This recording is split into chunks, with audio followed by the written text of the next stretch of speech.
Hello and welcome to Rising with RLP. I am your host, Tammie, the founder and owner of RLP Holistic Wellness.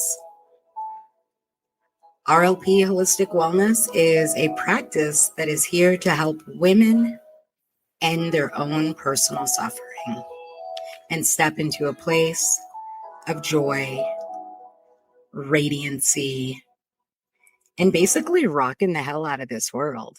So today we've got Courtney from Tucked in Tarot with us. And guess what? We're just going to talk about life. We're going to talk about business, talk about those things that we don't really want to share with others, and just deal. Hey, Courtney. Hi, how are you? I'm doing good. How are you? I'm good. Moving slow, but good. Very good. Oh, yeah. I've been up today getting things over this last week. I've been getting things together for this vendor gig that I'm going to be doing on Saturday, and I'm super excited about it. And I just, you know, how you get happy and excited, nervous, hmm nervous. And I'm excited, but at the same time, I'm like, oh my goodness, am I enough? Are the people going to like me? hmm Is it going to be like all the what if, that Yeah, stuff that we do where we pull our future forward and we try to be able to figure out what's going to happen. yeah. It's the trying to control everything, trying to control everything before it even happens, before you're even there. Which great, you want to be prepared. But, oh, it puts too much pressure on yourself when you kind of get into that mind loop. But it can be very hard to get out of. Oh, yes. Oh, yes. But I will say over these past few years of in my own personal journey, I am finding that as I become more mindful and be in the moment, Mhm. be in that now, if I stay in the present, it's like my mind just comes up and I'm like, no, it's not. Let's get woo woo a little bit, but it's like the universe, it's spirit, God, but however you want to put it, ancestors just saying, hey, come back here, right Yeah. here. Yeah. And I think that feeling of excitement and anxiety that you were just describing, that gets so hard to kind of deduce and figure out, okay, is this a good excitement or is this a bad excitement? Am I being warned about something? Am I supposed to do this? And that is when that practice of being mindful comes in really well. Because one trick I don't even know if it's a trick, a suggestion, a practice, whatever you want to call it. But I went to a tarot reader years ago in Galveston at this really cute little shop called The Witchery. And the woman was telling me about like new things that were coming my way. And I had at that point in time, I had a promotion and it was Wellness City and I was anxious about it. And she's like, okay, well, you have a hard time kind of figuring out if your anxiety is warning you or encouraging you. And she goes, I get the sense that you get this feeling like in your stomach. Like, do you get that like the butterflies in your stomach whenever you have like like Yes. the feeling? All right. So what she said to do is that, okay, focus in on that butterfly feeling. And if it moves up towards like the chest or like the throat, it's a yes. It's telling you like you can go for it. You're on the right track. It's something that you should be excited about. But she said if it goes downwards, like towards like the hip or like just like really like in the gut, and it's almost like it makes you sink, it's almost like a boom, like a weighted feeling. It's telling you not to move.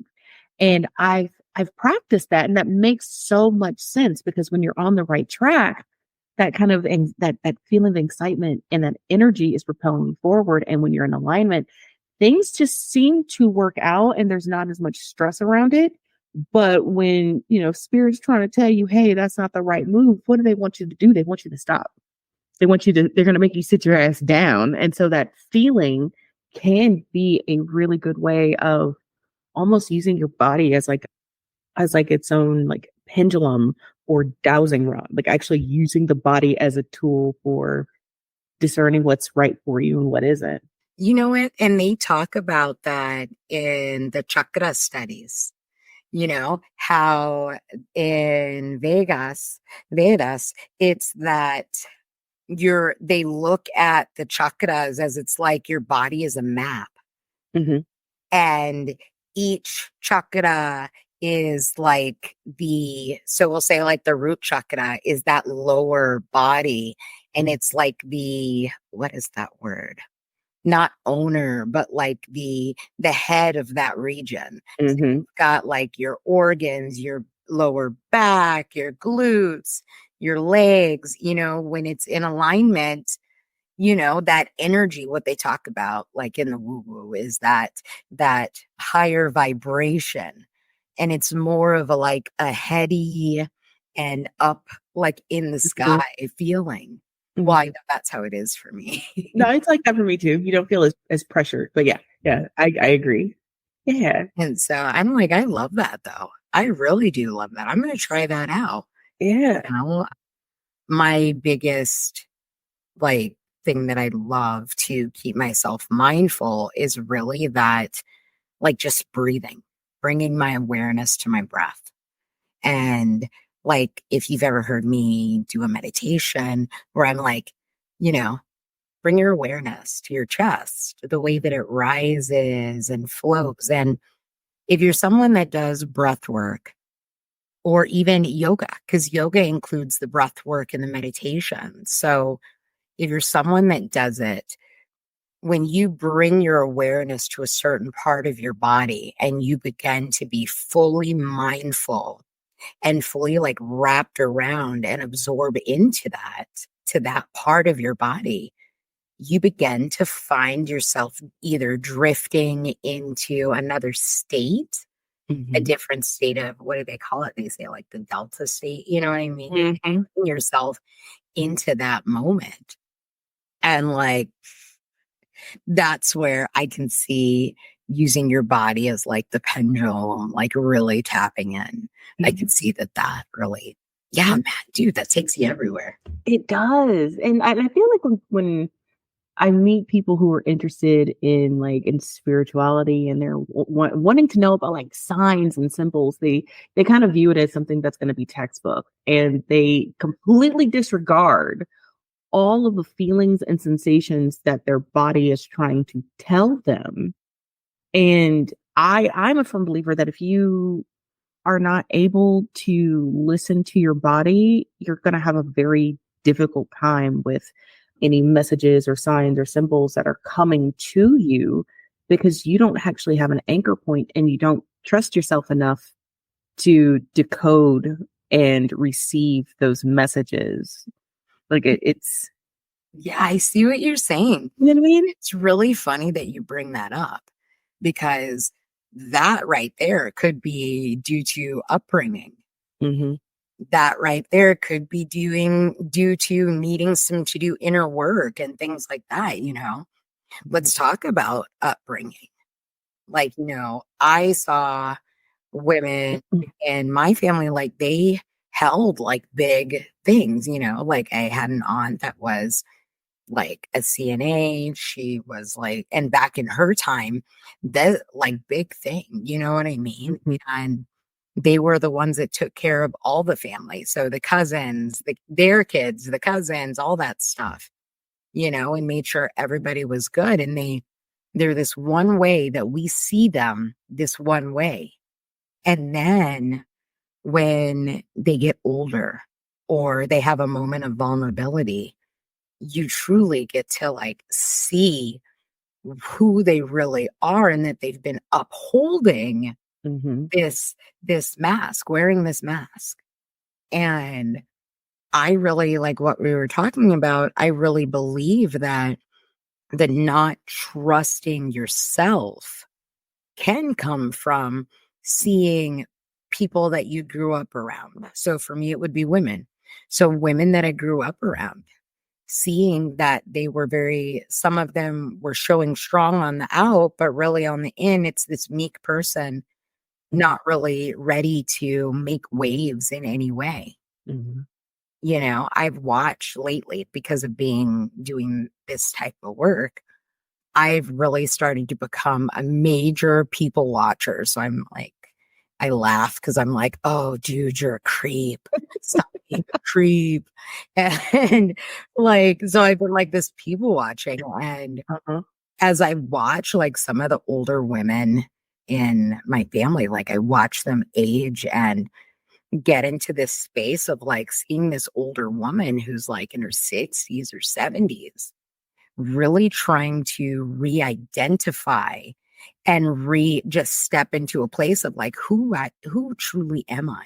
Mhm. Because you'll find them struggling where they want to be like snappy or they want to take things to offense and like they're worried, they're scared and all these different things. And Mhm. I watch it and I'm like, oh my goodness. And I'm like, dude, I don't care how old you are. I feel you right now because I'm in that space. And then Mhm. I'm like, okay, I'm in this space now because I'm not supposed to be trying to figure it out later. Because I know for me, whenever I'm looking at some of the people in my family, or even not even just family, but just overall. Yes, And especially whenever you have those people who want to keep up appearances, right? Like you always have to make sure that yes, make sure you are clean, you have clean clothes, you're well groomed. fresh and But right, right, and even like your home, right? Because it does represent who you are. But I think there becomes a bit more of a pressure to make everything look perfect for the validation and the acceptance of other people. And I feel like, just from what I've seen so far, when that's all anyone really worries about, and then they start going through kind of those trials and tribulations where you start seeing some of those shadowy aspects of their nature, you Mhm. can actually see how old they are mentally and emotionally. You might be looking at someone who is like 60 or 70, but I know for myself, I've looked at family members going, oh, you're no older mentally and emotionally than you were at maybe 14 or 15 because you want to keep up the appearance, right? You want to be seen as popular and successful and happy and content and your life is just easy.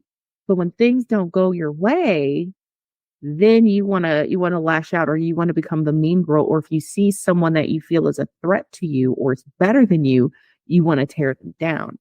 Yes. Yeah. Yes. It's when like, and it's so interesting that you even went back to like that's mentally, they're still in that age of like 14 Mhm. because, and they say this in drug addiction.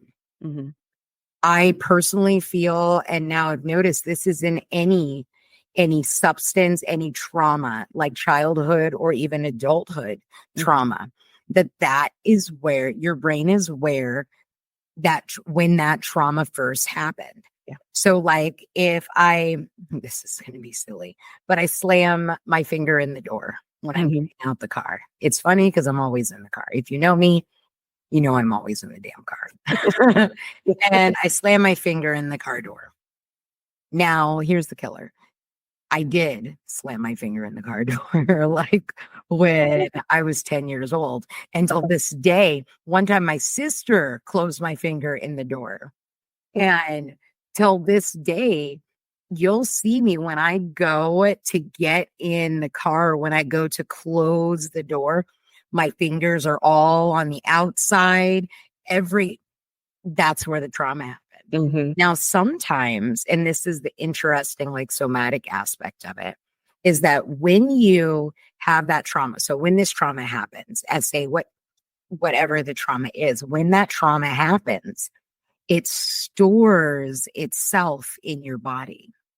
So in Kundalini Reiki, there's 6 sub Reikis, and one of the Reiki sub Reikis talks about that and talks about how when a trauma happens, let it be an injury, let it be a mental, let it be a physical trauma, it stores itself in your body.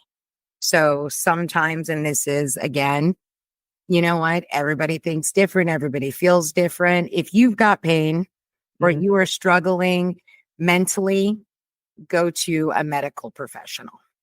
The experience that I have in this moment, the experience that either of us have, those are our personal experiences. Mhm. And I will be open. If either of us have an issue or a challenge, guess where we're going? I am going to my therapist and I'm going to my doctor. Honey. Yes, because oh my God.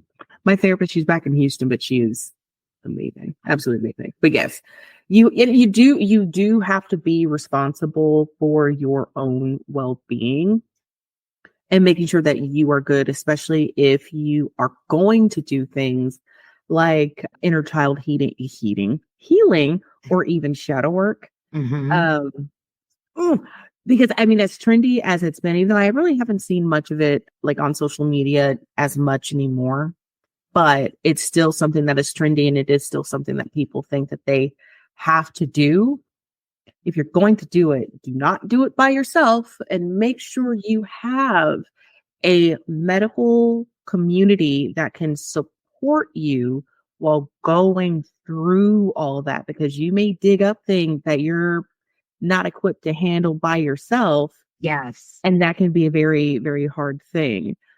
But on the flip side of it, if you're trying to maybe tap into some of that shadow aspect, but you don't want to go full force, you can do what I call light work.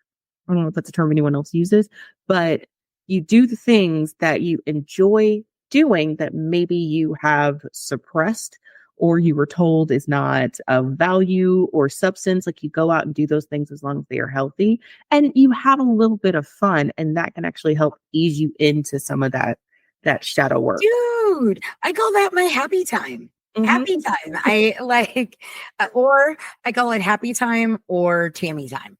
That's my Tammie Yes. time. I do the things that bring me excitement and bring me joy. Yeah.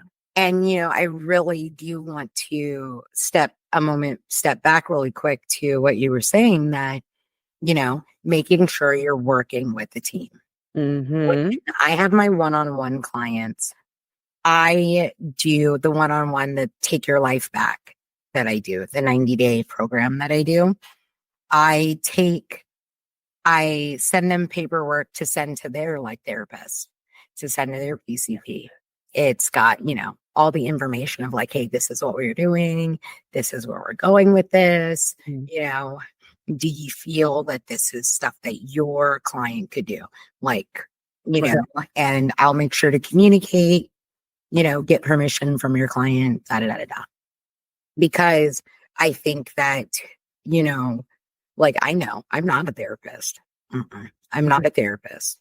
I'm a one on, you know what I mean? I'm a coach. I'm a life coach, a transformational coach. And I think that it's really important that we do stay with all of these different things. Like,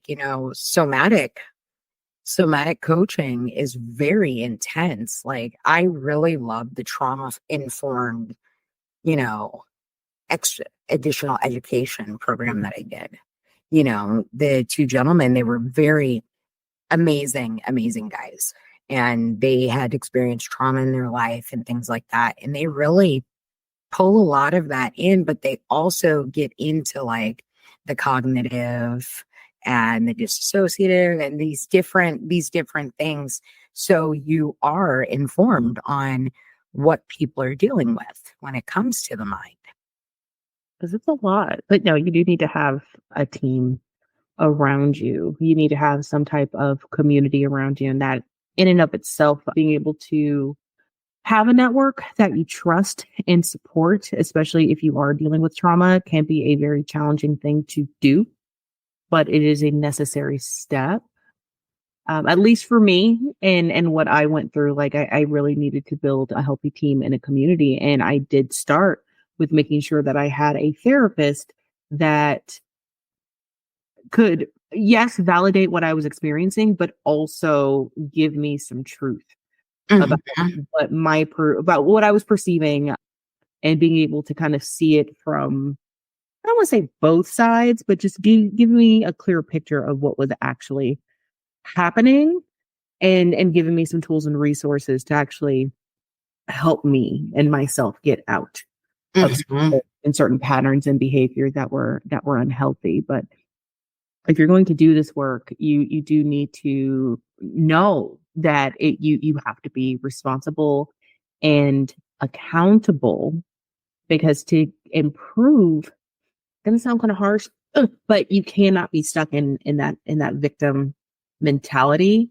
And I think some people, at least from my own experience and my own interactions and the people that I've spoken to, there is a very, very significant distinction between people who are actively wanting to do the work and people who like being stuck in that victim mentality and who are comfortable with the discomfort and are comfortable with the pain and the disappointment and are just exacerbating that in their lives. So yeah, if you want to get better, you do have to kind of take the reins there.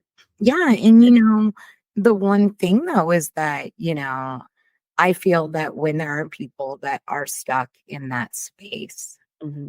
that they get there by they're like, it's the people, it's the places, it's the things, Hmm. you know, and then you find out that really, no, it's not those. It's actually you. Like, what is stopping you? I posted Hmm. that today. Like, what are you afraid of?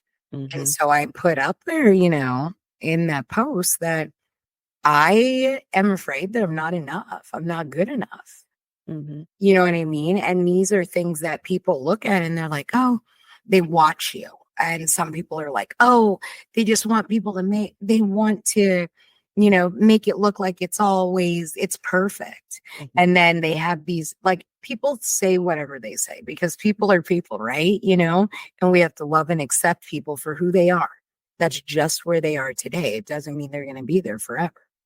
Now, I look at that, and so today I put like that I'm not good enough. And this is something that this is a part of my life. I I sometimes go back and the case of the imposter syndrome will hit me, Hmm. where it's like, you know, you're not good enough. You need to do more. You need to take more classes. You need to do this. You need to do that. And then it's like, wait a minute. Then when I go to do it, I'm like, why am I taking this class? Uh-huh. Why am I taking this class? And of course, now don't get it twisted. There's a difference in the classes. There's a difference in the classes, y'all. Hmm. You have classes that are furthering education. And I say that anybody that's been doing something for a year, now you start, this is at the beginning, you start, you get certified or get whatever it is that you get for what you're doing. Hmm. And then you're now a practitioner of this. So now here comes these classes that, yes, it's an additional education. And maybe sometimes it's certified. Sometimes it's not. Sometimes it's just additional ed. It's considered just additional education. So you're doing this additional education, but then there are some that are like, let me go back to the very beginning because I don't think that I did it good enough the first time. Yes. And hi, I'm Tammie. I am one of those. But I think that's healthy though, because and I'll be honest with you, Tammy, I'm kind of in that same mindset right now. There's two thoughts. I'll start with this first one. That's the most recent. Then I'll go back to the original one that I had. But the if you've built something, right, you can have the foundation. You can be like, oh, I really enjoy this, right? But there's still maintenance that has to be done. Like if you've built like your dream home, like the color's perfect, the flooring's great, the foundation's level, like everything is well up to code. But when you start living in it every day, you still have to clean it. There are going to be repairs. There's going to be things that you're going to have to go back and revisit. There are going to be things that you're going to either want to expand on. There are going to be rooms that you're going to want to close off. It's going to be the same thing with your projects and your work. And I do think it is healthy when it's balanced to go back and revisit and edit some of the things that are working for you and be like, okay, does this still fit with who I am and where I am currently? Is this still of Mhm. value to me? And if it is, how can I continue to have a healthy relationship with this so that way this project grows with me? Yep. And not right? against me. And that's me. And I'm actually going through this whole thing of going back and editing certain classes and presentations because I'm like, okay, I have the information, but I feel like I need to streamline this a little bit. And I started to do the thing that I always do, which is, oh, well, I need to add more. It needs to be more. I need to put more. And I was looking at this going, I don't need to add more. This is it. This is the information. What I need to do is go back and edit this to simplify it and make it just more streamlined. There's nothing else that we have to add. Now, the first thought that I had with that, I need to do more. I need to add more. I need to go and do the classes. Okay, let me ask you this. So when you were growing up, how often were you praised for the amount of weight that you could carry, the amount of responsibility and tasks and stress that you could carry that other people were putting on you and putting pressure on you to accomplish, and you not showing an ounce of frustration or stress? But if you did something that was successful and easy and something that did not wear you down, were you praised for that task? No, because of the hard work thing. It was that hard work ethic back in the day. I've noticed this from talking with my clients and then other friends that it's that what did they call it? They said, "Oh yes, I used to walk 20 miles to school and walk back every day in the snow with like cheap boots on or something."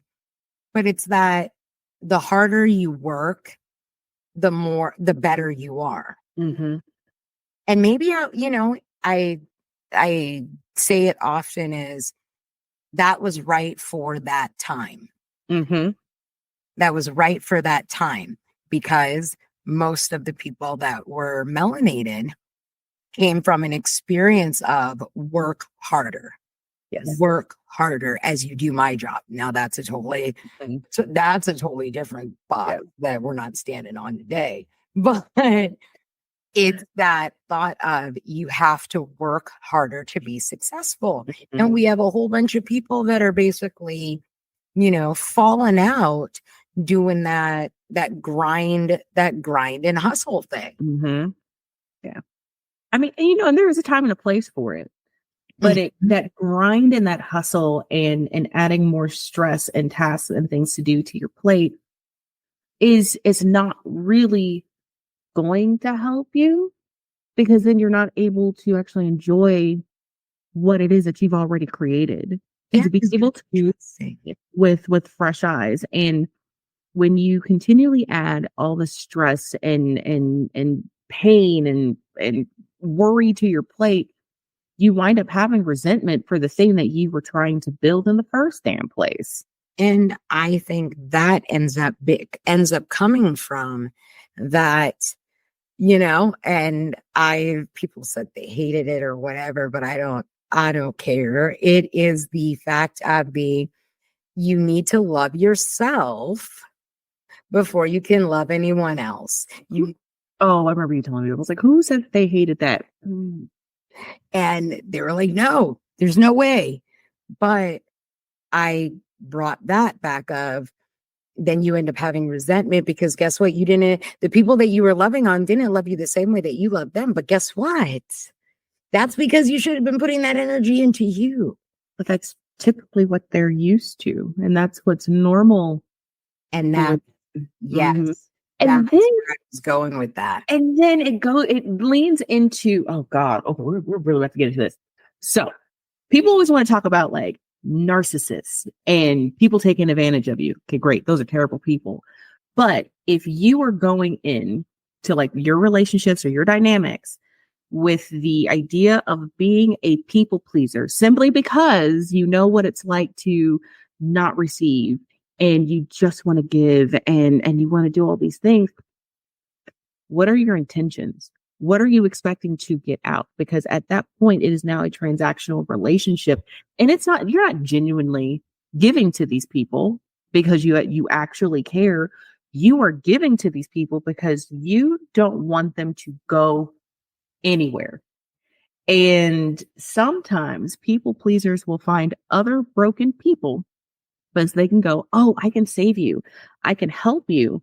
But I don't really want you to be that much better, because if you're better, you're going to leave. So I'm going to kind of keep you Ooh. like back and forth with me while I'm going to be giving, but then I can guilt trip. It's almost like the nicer version or victimized version of narcissism. Not a doctor, not therapist. I cannot diagnose, but just like in a nutshell, that's just kind of how I view it. Mm-hmm. So the outright selfishness of narcissism, but also being an active victim in your relationships can be just as toxic and manipulative. Yes. And you know what, guys, again, I'm with Courtney. Remember, we are not therapists, but I will say this, that we all at some point of time have been this kind of person that Courtney is describing. I am Tammie.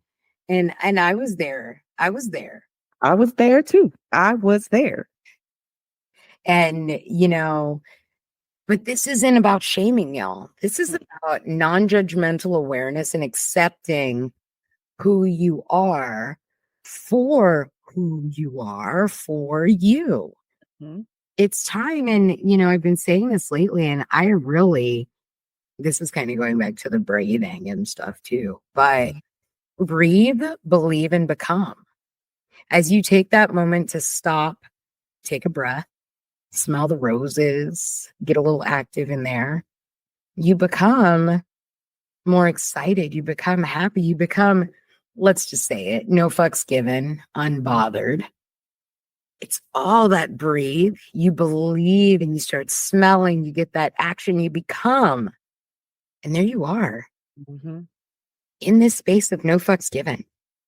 That's true. Because like relationships are going to be hard enough, So why not try to figure out where you yourself are messing up? Because if you keep getting stuck in this person did this to me and they didn't accept me and I just don't feel, that they, really truly want to be there for me. Oh, okay. Yeah. Like it sucks, but are you there for you? Do you accept you? And why on earth would you want to invest so much time and energy into people who really don't, I don't want to say that they don't give a damn about you, but they can't show up for you in the way that you need them to? And why can you not accept that?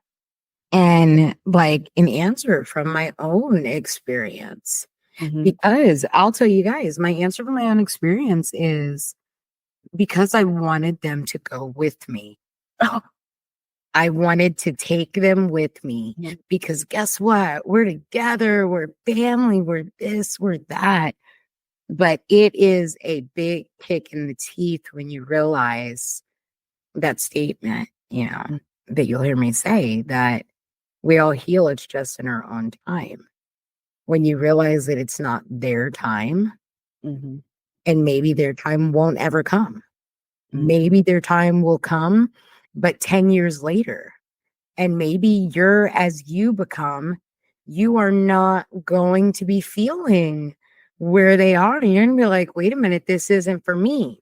Now, when you say this isn't for me, that's not saying that you wasted your time. That's not saying that you didn't get or give in that time. That's saying that, guess what? Growth, transformation happens. So now it's time to transform and continue to move forward in the direction that's aligning with you and your soul purpose or soul vision. Yeah. Because I kind of sometimes advocate. Is that leaving people behind? Oh, I mean, I hate to say it, but I've gotten pretty good at it. Gotten okay with it. Now, don't get me wrong, there are some people that I miss and I would love, and sometimes I'm like, man, I really miss having these moments with that person. But them as a whole, it doesn't fit. We don't go together. who I'm trying to be, where I'm trying to go, what I'm trying to do, it's not going to fit. And sometimes we want to take people with us because we feel like we can save them. Mhm. Or there is the thought of, well, when I'm successful and they can see it, and I'm able to again provide more for these people that are not pouring into me evenly.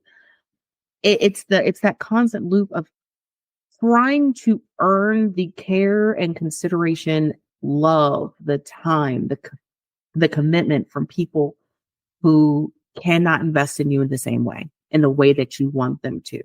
But here's the kicker, they can't invest in themselves. They can't invest in themselves either. How many of us, it's that we'd say it, what was it? This thing I posted that don't be mad, or what is it? Don't be mad at, don't be upset if somebody doesn't like you. Most of these people don't even like themselves. Hey, listen. That's the thing. We're a bunch. So, and asshole thing to say. So I'm opening it up now. If you hear me say that, that means I'm going to say something. And guess what? You may fucking be triggered.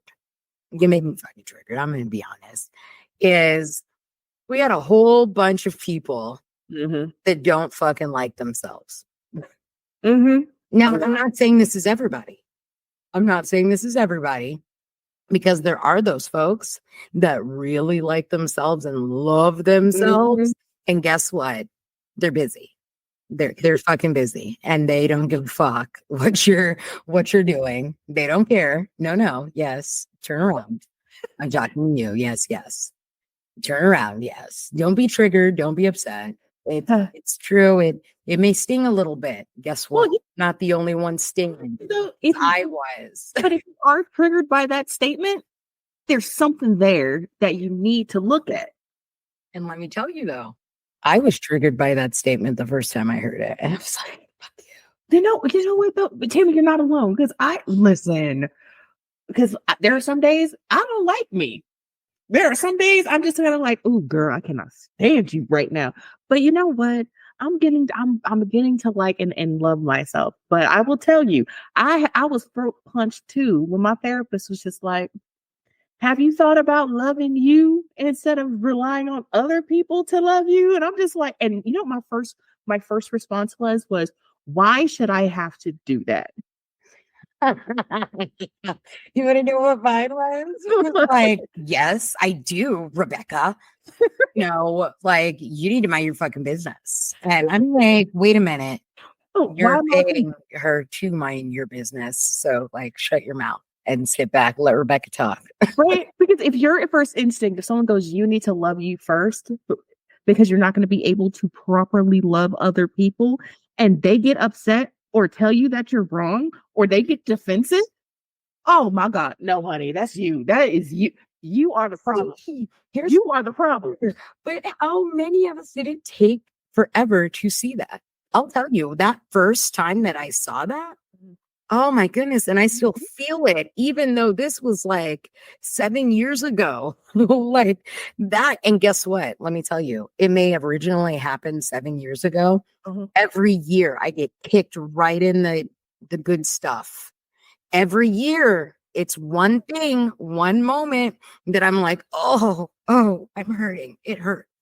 But that, like, you know, and let me tell you, it is like, guys, I know it sounds awful and you're like, I don't want to feel any of that. It's okay. Fix it. If you don't want to feel it, fix it. If you feel that something is not right, instead of running from it, fix it. It is scary. It's unknown charted territory. But once you actually have that conversation with whatever that trigger, whatever that feeling is, and you're able to work through it and actually just see it for what it is no longer scary. And yeah, will you experience that same cycle again, where there will be things that are going to bring up those memories? Absolutely. But each time that you're faced with it, you'll be able to process it in healthier ways. And you'll be able to gauge going, okay, I didn't respond the way that I used to. Or even if you did, you'll have enough self-awareness to reflect going, damn, I did that same thing that I always do. okay, next time, 'cause I know it's going to happen. Next time, I'm going to try and do this. I'm going to hold myself accountable and I'm going to try to do this and just see what happens. Right? I'm going to tell myself next time we're going to take care of this. Next time we're going to take care of this. Next time. And the thing, folks, is that you can do this with anything and everything. So today, you guys know today is actually the last day of season 1. We are the Divine Femme. And you guys will hear from us next year in spring. We will be back with a whole new 12 episodes. And guess what? I think we're gonna like see way, way more of Courtney. And we may have some other guests, but it's gonna be a lot of Tammie and Courtney. So I'm just throwing that out there. But this is that going back because there's things that I would do over again with this podcast. I would do it over again where I would pick, you know, maybe do 3 a month. You know what I mean? Versus the 4. Mm-hmm. And being able to be open and say, hey, I'm holding myself accountable because I know what work I did and I know where like I could be better than I was the last time. Mm-hmm. You know, Courtney, speaking of like next year, we're almost into the next year. So if you guys know in the little blog at the bottom of this, take a look, click the link. That is the new 2025 2025 breathwork calendar by RLP and Sage Green Goddess. It's called 12 Months of Breath.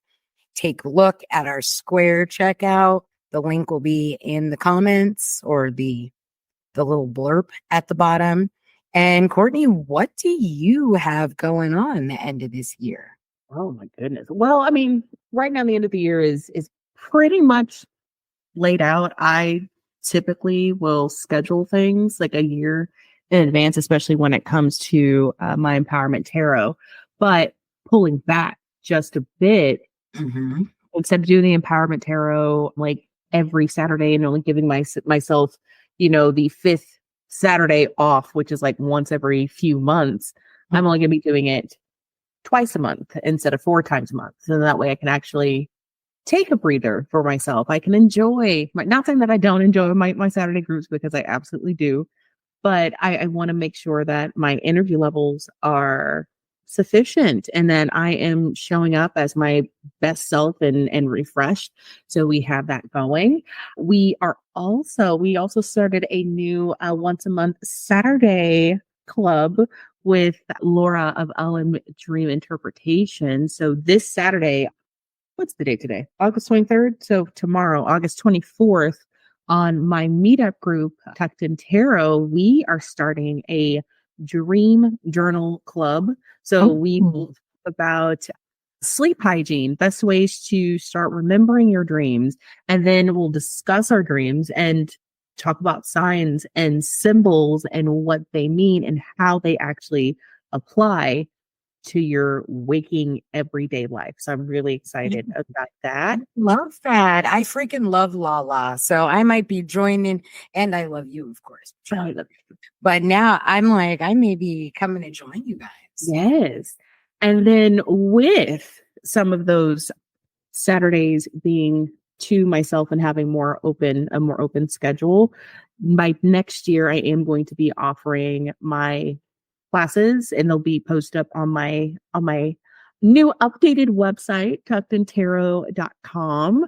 Right now, I have my tarot reading services posted. So those are good for bookings. So you can reach out to me there, but I will be offering a variety of tarot classes. And then I also have a series of classes on how to build a foundation for your spiritual practice. If you are a witch or you're into spellcrafting, how you can build that practice, and then also just some manifestation as well. But it's not as woo woo. I'm not going to sit here and tell you what candle to light. That's not my business. we're going to actually talk about how to actually utilize like your emotions and who you are and what you want to get the things that you want. So those that will be up by, if not the end of this year, first thing starting next year in 2025. Ooh, I love that. I love that.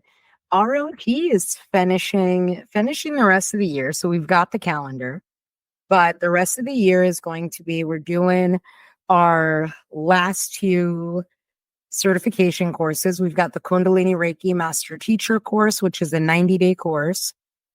At the end, you're going to have your Kundalini Reiki Master certificate. We've also got, starting in September as well, the 60 days breath work and meditation teacher masterclass.